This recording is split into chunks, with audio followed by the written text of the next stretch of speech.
The winter sun was pale that morning, struggling to cast any real warmth over the small, picturesque town. Snow clung to the sidewalks in thin, uneven sheets, and the air smelled faintly of wood smoke drifting from chimneys inside the grand two-story house on Elm Street. A quiet tension lived in every corner, like an old, unwelcome guest that refused to leave. It was the house of Dr. Adrian Blake, one of the most respected surgeons in the state, a man whose hands had saved countless lives. But all his skill, all his knowledge, all the wealth he had gathered over his career had not been enough to heal the one person who mattered most to him, his daughter. Clara Blake was 12 years old, delicate as porcelain, with eyes the color of gray skies before a storm. She had never taken a single step in her life, born with a rare condition that weakened the muscles in her legs. She'd grown up watching other children run, skip, and dance while she sat in her wheelchair, forced to dream about the things she couldn't do. Dr. Blake had flown her 2 specialists across the world: Germany, Switzerland, Japan. Every single one coming back with the same conclusion: surgery was too risky. The damage was irreversible. The muscles simply wouldn't respond. It had made Dr. Blake feel powerless, a feeling he despised. At night, when the house was still, he would sit in his study with the lights low, staring at his hands and wondering why they could stitch together the torn flesh of strangers, but could do nothing for the child who called him Dad. Clara had learned to hide her pain behind a gentle smile, but there were nights her father could hear her muffled sobs from her bedroom, when she thought no one was listening. On the morning everything began to change. Clara was by the window in the living room, sketching the sparrows, hopping around in the snow. She loved drawing birds, creatures that had the freedom she longed for. Her nurse, Maria, bustled about in the kitchen. Dr. Blake was preparing to leave for the hospital when there was a sharp knock at the front door. Not the polite kind of knock. This one was hesitant, almost ashamed. Maria opened it to find a boy standing there, bundled in an oversized coat that looked more like a blanket than real clothing. He was maybe 15 or 16, with dark skin and hair cropped close to his head. His shoes were worn through at the toes, and the chill had turned his knuckles red. The boy's eyes flicked up quickly, meeting Maria's, then darted away again. "I'm sorry," he said, voice rough. I'm just looking for something to eat. I can shovel your driveway, or sweep the porch, or Dr. Blake, already." Irritated at being interrupted before work, stepped to the door. "We don't need anything, son," he said shortly. "You should head to the shelter on 4th Street. The boy swallowed hard, his breath misting in the cold air. "Full? They wouldn't let me in last night." Clara had rolled herself to the edge of the hallway, curiosity pulling her forward. She peered at the boy from behind her father's leg. Something in the way he stood, half defiant, half ready to run, made her think of the stray cats she'd seen around town. "Dad," Clara said softly, "let him come in for a little. It's freezing." Dr. Blake turned to protest, but those gray eyes of hers, the same ones that had undone him countless times, made him sigh. "Fine, 10 minutes," he said. "Then I'll drive you to the shelter." The boy stepped inside, shoulders hunched. Maria fixed him a bowl of hot soup, and he devoured it like someone who hadn't eaten in days. When he was done, Clara asked his name. "Eli," he said. "Eli Turner, do you have family?" she asked. He shook his head. "Not anymore." The conversation might have ended there, but Eli's eyes drifted to Clara's wheelchair. "Happened to your legs?" The bluntness made Dr. Blake stiffen. "I was born this way," Clara answered, before her father could speak. "They don't work." Eli studied her for a long moment, then said something so strange, so unexpected. It made everyone in the room stop. "Maybe you just never had the right teacher." Dr. Blake laughed once, humorless. "Son, she's seen the best doctors in the world." "I'm not a doctor," Eli replied simply, "but I can still help." It was absurd. Offensive, even. This was a homeless teenager, standing in their foyer, claiming he could do something thousands of hours of medical research and surgeries had failed to do. Dr. Blake almost told him to leave right then. But Clara's face lit up in a way he hadn't seen in years. "How?" she asked. Eli shrugged. I've helped before." A kid in my old neighborhood couldn't move his arm after an accident. The doctors said it was nerve damage. But my grandpa, he knew these old ways. Things passed down in our family. I learned some of it from him before I lost him. Dr. Blake could see this was nothing more than superstition. Maybe folk remedies from a desperate, untrained boy. Yet Clara was already leaning forward, eager. Dad, please. Just let him try. No, Dr. Blake said firmly. We're not. Experimenting with? Then let me do it for free, Eli interrupted. If nothing happens, I'll leave and never bother you again. Oh. The silence stretched. Maria looked from one to the other, uncertain. Dr. Blake finally shook his head and reached for his coat. I have to get to work. Maria, when he's done eating, take him to the shelter. Clara's lips pressed into a thin line, but she said, nothing. Eli glanced at her once, then quietly thanked Maria for the soup. That night, when Dr. Blake returned, the snow was falling heavier. He noticed Eli wasn't gone. The boy was sitting cross-legged on the living room floor, speaking quietly to Clara, who was giggling at something he'd said. Dr. Blake felt an odd flash of annoyance and maybe something else, something that felt like a warning in his gut. Over the next few days, Eli kept showing up. Sometimes Maria would give him chores just to keep him out of the cold. Sometimes Clara would wheel herself out onto the porch to talk with him. They spoke about music, about the stars, about dreams they'd never told anyone else. And one afternoon, after Dr. Blake had been called away for an emergency surgery, Eli asked Clara if she wanted to try something. He rolled back the rug in the living room, exposing the smooth wooden floor. He had her sit at the very edge of her, wheelchair, and close her eyes. This is stupid, Clara said nervously. I can't even feel my legs. Not yet, Eli said. But maybe your brain just forgot how to listen to them. He placed his hands just above her knees, not touching, but close enough for her to feel the heat from his skin. He told her to imagine her legs as heavy ropes being pulled upward by invisible hands. He spoke in a slow, rhythmic tone, telling her to breathe in time with his words. And as ridiculous as it felt, Clara began to sense something like the faint echo of a sensation long forgotten. It didn't happen all at once. The first day, nothing moved. The second day, she swore she felt a twitch in her left foot, though. Maria thought it might have been her imagination. But by the end of the week, when Eli told her to push her heel into the floor, there was the faintest scrape of wood beneath it. When Dr. Blake found out, he was furious. You could hurt her, he snapped at Eli. You're filling her head with false hope. She's the one doing it, Eli said quietly. I'm just showing her how. But Clara wouldn't let her father ban Eli from the house. For the first time in her life, she felt something in her legs. She wasn't about to give that up. What neither of them knew was that Eli had secrets of his own secrets about where he'd learned what he knew about the nights he'd spent watching. His grandfather heal people no one else could help.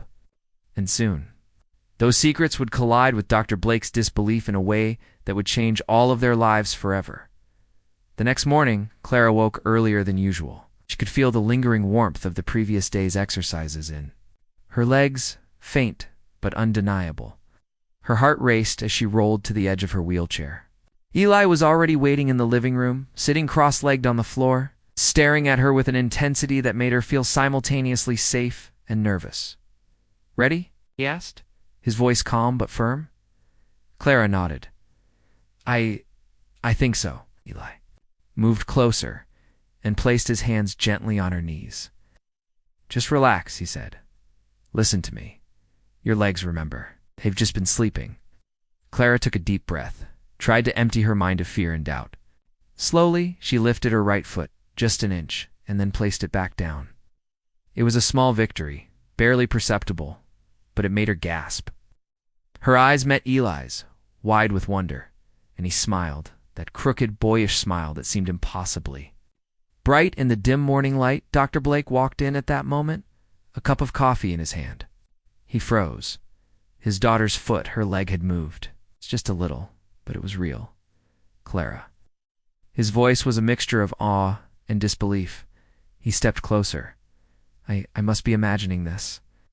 You're not, Clara said, eyes shining. He helped me. Dr. Blake turned to Eli, who was now standing, a little nervous under the surgeon's piercing gaze. "Explain now," Dr. Blake demanded. Eli swallowed. I learned from my grandfather. He knew things doctors wouldn't. He helped people who were told there was no hope.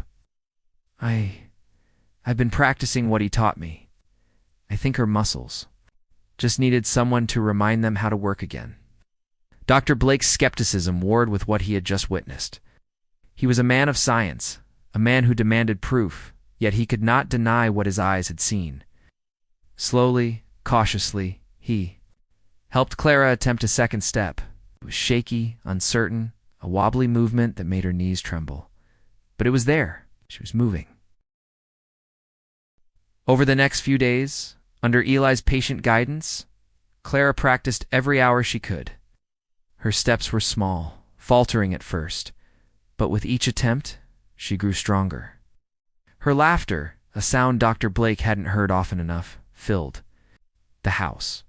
The sound of her wheels being used less and her feet touching the floor more became a rhythm of hope. Maria cried quietly in the kitchen, watching the miracle unfold. Word of Clara's progress spread through the town like wildfire. People came by to see the girl who had never walked begin to take her first steps. Neighbors whispered in awe. Doctors and specialists called Dr. Blake, desperate for an explanation, some offering their congratulations. Others questioning the boy's methods, some fearing it was a fluke. But Dr. Blake no longer questioned it. The proof was right in front of him. Clara could walk. And then came the moment that would change everything. One late afternoon, after weeks of steady progress, Eli told Clara, "I think you're ready." To try without my hands, Clara's eyes widened. "Alone. You've learned everything I can teach. Your body remembers now. Trust yourself." With Dr. Blake standing behind her for support and Maria watching with tears in her eyes, Clara planted her feet on the floor. Slowly she pushed off, feeling the wooden floor beneath her soles. Her first steps were tentative, halting, almost imperceptible. But then she found a rhythm, her confidence growing with each movement. Her arms spread wide like wings, her face beaming. Dr. Blake felt tears sting his eyes. He had never seen such joy, such triumph. It was as if all the years of helplessness had vanished in a single, miraculous moment. Clara turned to Eli mid-step, laughing. "I did it. I'm walking." Eli's grin was wide, almost boyish, but there was a depth in his eyes, a mix of pride, relief, and a quiet sorrow. "You've always been able to," he said softly. "You just had to believe it." The next weeks were a whirlwind. Clara walked everywhere in the house, practicing on the sidewalks, exploring the snow-covered town with Eli by her side. Dr. Blake, initially hesitant, began documenting her progress. Fascinated by the unconventional methods Eli had used, he realized that science and old knowledge could coexist, and that sometimes faith and determination were just as powerful as medicine. It was during one of these walks, in the park near their home, that Clara finally asked the question that had been nagging at her since the day she first met Eli. "Why? Why are you doing this? You don't have to help me." Eli looked down at the frozen path beneath his worn shoes. Because someone once helped me when no one else would. I've been on my own most of my life. People overlook me, ignore me, treat me like I don't matter. But your smile. It reminded me that helping someone else can give your life meaning too." Clara thought about his words. You could have stayed out there in the cold. No one would have blamed you." "I couldn't," Eli said simply. "I had to try, and now look at you. You're walking, you're free." Dr. Blake had been listening silently, and for the first time in a long time. He approached Eli without the sternness that had defined their early interactions. "Eli, I owe you more than I can say," he admitted. "You've done what I, as a father and as a doctor, could not." Eli shook his head. "You didn't do anything wrong. I just showed her the way." Da da da da da da da da da da da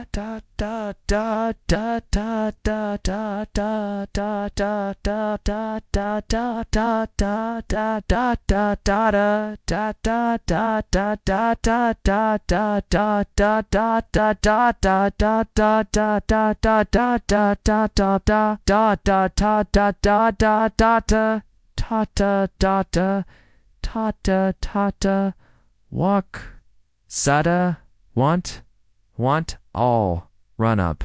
I'm really I'm data wide. We're really ed. We're relod. We're really run while. Not fast, not perfect, but full of unbridled joy. She laughed, a sound so pure it felt like music. And Dr. Blake, watching his daughter fly across the snow-dusted lawn, felt something he hadn't felt in years. Absolute, unshakable hope. The town celebrated Claire's recovery, but no one celebrated as much as Dr. Blake, Maria, and of course Eli. The boy who had no family, no home, had become the hero in the life of a girl who had never walked. In return, he had found something he had never known: belonging, friendship, and a place in a family that chose him not because of wealth or status, but because of the courage, heart, and extraordinary gift he had shared. Months later, as spring painted the world in shades of green and gold, Clara ran through the fields near her home, Eli at her side, laughing and shouting encouragements. Dr. Blake followed behind, tears glistening in his eyes, realizing that miracles were not just in the hands of surgeons or the textbooks of medicine. Sometimes miracles were in the heart of a boy who refused to give up, and in the belief of a little girl who finally dared to take a step. Clara never forgot Eli. Nor did she forget the moment he said simply, "Let me try." It had been more than a phrase. It had been a bridge from despair to hope, from fear to freedom, from a life constrained by limitations to a life bound only by dreams. And for Eli, the boy who had nothing but faith in the impossible, that single act of courage transformed his life too. He had given a gift beyond measure, and in doing so, had found a family, a purpose, and a place where he truly mattered. The world, for the first time, felt warm to him, not because of the sun, but because of the light he had helped create in the heart of another. From that day on, Clara walked, ran, and even danced, knowing that life could surprise you in the most extraordinary ways. And every time she took a step, she remembered Eli Turner, the black homeless boy who saw what no doctor ever had, not just her body, but the unstoppable spirit within. The story of Clara and Eli spread far beyond their town, inspiring countless others to believe that even in the darkest, coldest moments, hope could find a way. Sometimes it only takes one person brave enough to say, "Let me try."